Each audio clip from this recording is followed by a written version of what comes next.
నమస్తే, డాక్టర్ కృష్ణమరాజు, నాడీపతి. ఈరోజు మన గోవు గురించి చెప్పాలనుకుంటున్నా. మనకి విశ్వంలో 18 లక్షల జీవజాతులు ఉన్నాయి.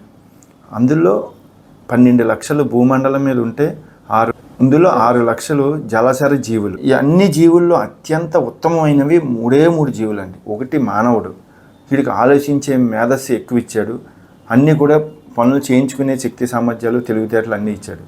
ఇంక రెండవది గోవుకి మాట్లాడటం రాదు తప్ప మిగతా అన్ని మనిషికి ఏ విధమైన ఎమోషన్స్ ఉంటాయో, ఏ విధమైన క్రియలు ఉంటాయో అన్నీ కూడా గోమాతకు కూడా ఉంటుందండి. ఇంక మూడవది కుక్క, అది కూడా దేశీయ కుక్క. ఇంకా ఇంత అద్భుతమైన ఆవుని మనకి మదర్ పాలు కొన్ని నెలలు మాత్రమే తాగుతామండి. మదర్ తర్వాత జీవితాంతకాలం పాలు తాగమని మీకు అమ్మ లాంటి దాన్ని ఇస్తానని ఆ బ్రహ్మ ఆవుని మనకి అందించాడండి. అలాంటి ఆవు విలువ మనం తెలుసుకోలేకపోతున్నాం. ఇక్కడ అసలు మన భారతదేశంలో ఇక్కడ ఆవుల్లో 3 రకాలుగా చెప్పుకోవచ్చండి. ఇందులో మొదటిది గంగిగోవు. ఇది భారతీయుల గోమాత అండి. ఇది ప్రపంచంలో ఎక్కడా ఉండదు.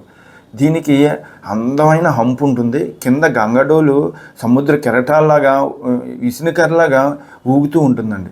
చాలా దీనికి మనిషికి ఏ విధమైనగా మనం ఆలోచిస్తామో ఆ గంగి గోవు కూడా ఆ విధంగానే ఆలోచిస్తుంది. దీనికి కూడా మానవత్వంలాగే అట్లు కూడా ఒక ప్రేమ, ఒక దయ. అంటే నువ్వు దాన్ని ఎన్ని కొట్టినా కానీ నిన్ను శపించదండి. అమ్మ ఏ విధంగా ఆలోచిస్తుందో అది కూడా అదే విధంగా ఆలోచిస్తుంది. ఇక్కడ దాని దూడ 1,00,000 ఆవుల్లో తప్పుకున్నా దూడ ఎక్కడుందో ఈజీగా కనిపెట్టగలదండి. అలాగే దూడ కూడా తల్లి ఎక్కడుందో కూడా ఈజీగా కనిపెట్టగలదు. ఇంకా ఇది పొడవటం, తన్నటం అనేది అస్సలు ఉండదండి. దీని కాలుకు కూడా బంధం వేయక్కర్లేదండి. ఇది మన పిల్లతో పాటు వీళ్ళకి కూడా పాలు ఇవ్వాలన్న తపనతో ఉంటుందండి. ఇంకా యజమాని యొక్క వాత, పిత, కప తత్వాలను ఐడెంటిఫై చేసి అతనికి ఏ డిసీజ్ ఉందో అనేది ఐడెంటిఫై చేసి దాని స్మెల్ ద్వారా దానికి సంబంధించిన గ్రాసం తిని వచ్చి యజమాని రోగం తగ్గించాలనే తపనతో ఆలోచించేది ఈ ఆవు మాత్రమే, ఈ గంగి గోవు మాత్రమే. ఇది చాలా స్నేహపూరితంగా ఉంటుందండి. ఇప్పుడు యజమాని కనిపించకపోతే అది కూడా బెంగ పెట్టుకుంటుంది. అది కూడా తిండి తిందండి. అది కూడా కళ్ళంటే నీరు కారుస్తుంది. అలాగే కొత్త ప్లేస్కి వెళ్ళినా ఎలాంటి వాతావరణ పరిస్థితులన్నా కొండలో ఎక్కగలదు, గుట్టలు దిగ్గలదు, లోతట్టు ప్రాంతంలో కూడా సహజీవనం వాతావరణానికి అడ్జస్ట్ అయిన మెంటాలిటీ ఓన్లీ గంగి గోవుకు మాత్రమే ఉంటుందండి. మిగతా జాతులకు ఉండవు. అది ఈ గంగి గోవు అండి చిన్న పెద్ద తేడా లేకుండా అందరినీ కూడా సమానంగా చూస్తుందండి. తన్నట్టు నువ్వు డైరెక్ట్ వెళ్ళి పాలు తాగేసినా అది ఏమనుకోదండి. దాని పిల్లలకి పాలు లేకుండా నువ్వు తాగేసినా అది ఏమనుకోదండి. అంటే మనిషికి దానికి తేడా ఏమీ లేదండి. మనం మాట్లాడగలుగుతున్నాం, అది మాట్లాడదు తప్ప మిగతా అన్ని ఫీలింగ్స్ కూడా ఈ గంగి గోవుకు ఉంటాయి. ఇంకా రెండవది గోవు. దీనికి చర్యకి ప్రతిచర్య ఉండదండి.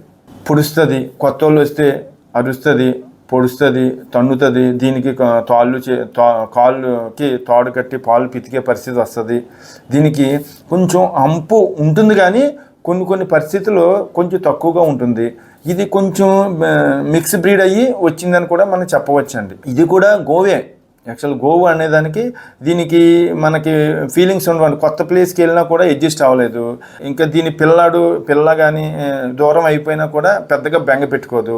ఇలా దీనికి చర్యకి ప్రతిచర్య ఉంటుంది. ఇంకా రెండవది ఆవు. ఈ ఆవు అంటే విదేశీయ క్రాస్ బ్రీడ్ అని చెప్పొచ్చండి. దీనికి అసలు హంపు ఉండదండి.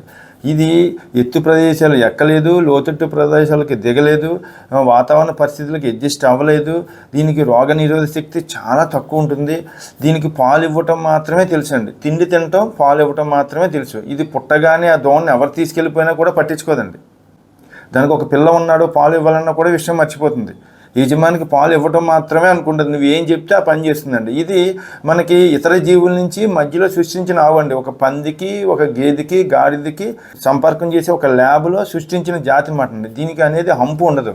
మన భారతదేశంలో భారతీయుల్ని తెలివితేటలను అధిగమించాలి అంటే వీళ్ళకి ముఖ్యంగా తల్లి పాలు తర్వాత ఆవు పాలు తాగుతున్నారు. ఇదే వీళ్ళకి మేధస్సు కారణం అని తెలుసుకొని మన వాళ్ళ చేత ఆ బ్రీడ్ని మన దేశంలోకి పంపించారండి.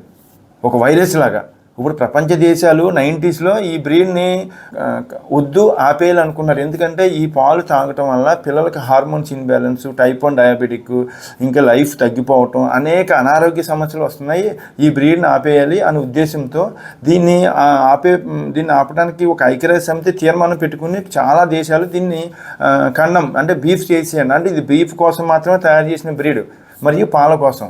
ఆ టైంలో ఈ శమన్లు మన భారతదేశం తెచ్చి దాచి మన ప్రభుత్వాలు అవ్వచ్చు, మన అధికారులు అవ్వచ్చు, మన అందరూ కూడా ఒక బ్యాక్గ్రౌండ్లో కుట్ర పన్ని మన దేశీయ గోజాతిని సర్వనాశనం చేయాలని చెప్పి ఈ శమన్లు ప్రతి రైతుకి, ప్రతి గోపాలమిత్రకి ఇచ్చి ఒక టార్గెట్ పెట్టి చేసేయండి అని ఇప్పుడు కూడా అదే ప్రాసెస్ జరుగుతుందండి. మనకి అందమైన గోజాతి, ఒక్కొక్క రాష్ట్రానికి ఒక అందమైన గోజాతి, ఎక్కువ పాలు ఇచ్చే, దిగుబడి ఇచ్చే మంచి గోమాతలు ఉండగా ఇది విదేశీయులు బ్యాన్ చేసిన ఈ జాతిని ఇన్సెమినేషన్ ద్వారా మన దేశానికి ఎందుకు పరిచయం చేయవలసి వచ్చింది?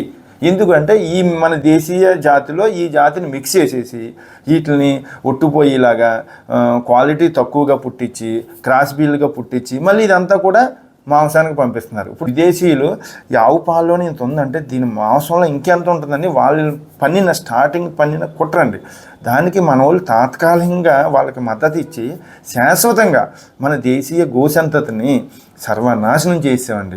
ఇప్పటికైనా సరే మనం తెలుసుకొని పురాతన కాలంలో సహజసిద్ధంగా యానిమల్ టు యానిమల్ సంపర్కం జరిగినప్పుడు పూర్వకాలంలో చూడండి, ప్రతి 5 కిలోమీటర్లకు ఒక ఆంబోతు ఉండేదండి. ఒక ఊరు మొత్తానికి ఆంబోతు చూసుకునేది. అది నడుస్తూ ఉంటేనే దాన్ని దర్జా వేరు, ఎంతో అందంగా ఉండేదండి. ఈ 5 కిలోమీటర్లు ఉన్న ఆవు ఇక్కడి నుంచి పిలిస్తే 5 కిలోమీటర్ల దూరంలో ఉన్న ఆంబోతు వచ్చి దీన్ని సహజంగా మీటింగ్ చేసి వెళ్ళిపోయేదండి. మళ్ళీ దూడ పుట్టినప్పుడు వచ్చి వాసన చూసుకుని వెళ్ళేది. మళ్ళీ అది సంవత్సరానికి ఒక్కసారే దానికి మీటింగ్ జరుగుతుందండి. మనిషిలాగా రోజు చేయవండి జీవరాశులు, సంవత్సరానికి ఒకసారి సహజసిద్ధంగా ఇవి సెక్స్ చేస్తాయి. న్యాచురల్గా ఏ ఆవుకి ఏ ఎద్దు చేయాలనేది సహజంగా ఎన్నుకుంటాయి. ఏ బ్రీడ్కి ఆ బ్రీడ్ అవి చేసుకుంటాయండి. అలాంటి కల్చర్ని మనం ఏం చేసామండి, ఇన్సెమినేషన్ అని, ఇంకా IVF అని చెప్పి, ఈ పిండ మార్పిల్ అని రకరకాల టెక్నాలజీ తెచ్చి యానిమల్ క్రూయల్టీ యాక్ట్ అనేది ఒకటి ఉంది, అది మర్చిపోయి కోర్టు కూడా మనకి జడ్జిమెంట్ ఇచ్చిందండి. ఇలాంటి ఇన్సెమినేషన్లు అవి చేయించొద్దు, సహజసిద్ధంగా జరగాలని. అది కూడా పక్కకు నెట్టేసి మనకి జీవోలు, ఆర్టికల్స్ ఇవన్నీ ఇచ్చేసి ప్రతి ఒక్కరికి కూడా ఇన్ని శమన్లు ఇచ్చేసి ఒక టార్గెట్ పెట్టేసి ప్రతి జాతీయ సంతతిలో ఒంగోలు బాబున ఆవు ఈటికి వచ్చిందంటే ఒంగోలు చేయడానికి జెర్సీ హెచ్చప్ చేస్తాడు. నా దగ్గర అయ్యా ఉన్నాయని అంటాడు. దీనికి గోమాతకు కూడా అసహాయం వేసి నా జాతి ఏంటి, నేను ఇట్లా సంవత్సరం పుట్టిస్తున్నాను, మళ్ళీ అన్నీ నా పిల్లలందరినీ వీళ్ళు కోతకు తీసుకుపోతున్నారు. అది కూడా ఎంతో ఎమోషనల్, ఎంతో స్ట్రెస్ వచ్చి దాన్ని కూడా ఒట్టుపోయేలా చేసి, పాల దిగుబడి తగ్గిపోయేలా చేసి దాన్ని మళ్ళీ కోతకు పంపించేస్తున్నాను. మరి ఈ అందరూ కూడా గోమాతకి చెయ్యి అంటారు, గోవులను కాపాడాలంటారు, షార్టర్ హౌసెస్ ఆపండి అంటారు. రోజు ఇప్పుడు వరకు 2500 అఫీషియల్గా ఓపెన్ చేశారండి షార్టర్ హౌసెస్. అది కాకుండా 60,000 వరకు అనాధికారికంగా ఉన్నాయి. రోజుకి 7 లక్షల ఆవు వెదకు గురవుతుంది. ఇవన్నీ ఏ ఆవులండి? ఈ మిక్స్డ్ క్రాస్ బ్రీడ్లు ఇవే కదా. వీటిని క్రాస్ బ్రీడ్లు చేయటానికి ప్రయత్నించేది ఎవరండి? మనమే చేసుకుంటున్నాం. మళ్ళీ మనమే బీ ఫ్యాక్టరీకి పంపిస్తున్నాం. ఇలా అయితే భవిష్యత్తు జనాలకి ఆవు కూడా కనిపించదండి. ఒరిజినల్ ఒంగోలు కనిపించదు, ఒరిజినల్ పొంగనూరు కూడా కనిపించదు. ఇది కాకుండా సహజసిద్ధంగా దీన్ని బయోడైవర్సిటీ అంటారండి. ఏదండి బయోడైవర్సిటీ పేరుకే ఎక్కడ జరుగుతుందండి? జీవ వైవిధ్యం ఎక్కడ జరుగుతుందండి? సహజసిద్ధంగా ఎక్కడ ఉంది? సృష్టిలో అన్ని జీవరాశులు ఆడమగ మీట్ అవుతాయి. ఈ ఆడమాడ సహజసిద్ధంగా మీటింగ్ అయినప్పుడు పుట్టేది ఆరోగ్యవంతంగా పుడుతుందండి. దానికి డెలివరీలో ఏది ఇబ్బంది ఉండదు. ఏ జీవి కూడా ఇది డెలివరీలో ఇబ్బంది పడిందని ఒక్కటి చూపించండి. మీరు ఇన్సెమినేషన్ చేసి ఆ జాతికి వేరే జాతి చేసి దాన్ని ఇన్సెమినేషన్ చేసి డెలివరీ అవ్వకుండా ఇబ్బంది పెట్టడం మనమే కదా.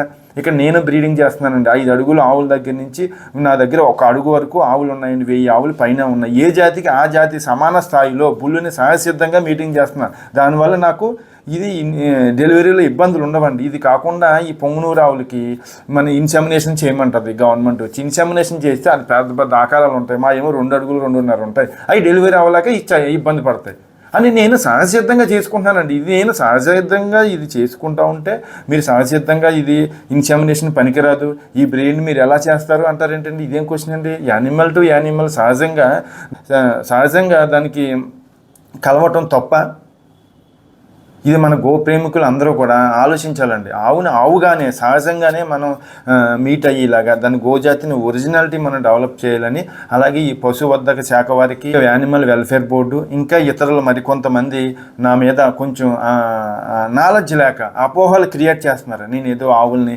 ఇబ్బంది పెట్టేస్తాను. నేను కదండి ఇబ్బంది, మనం అంతా కలిసి ఇబ్బంది పెడుతున్నాం. ముందు అది ఆపాలి. యానిమల్ టు యానిమల్ సహజసిద్ధంగా జరగాలి. ప్రకృతిలో అన్ని జీవరాశులు ఎలా ఉన్నాయి, గోమాతకు కూడా అదే విధంగా జరగాలి. అదే విధంగా జరిగినప్పుడు ఒరిజినల్ బ్రీడ్ అనేది ఉంటుంది. ఈ ఒరిజినల్ బ్రీడ్ ఎప్పుడైతే పుట్టిందో దీన్ని స్లాటర్ హౌసెస్కి వెళ్ళవు. ఇది జరిగేలా మనం చూసుకోవాలని నా విన్నపం.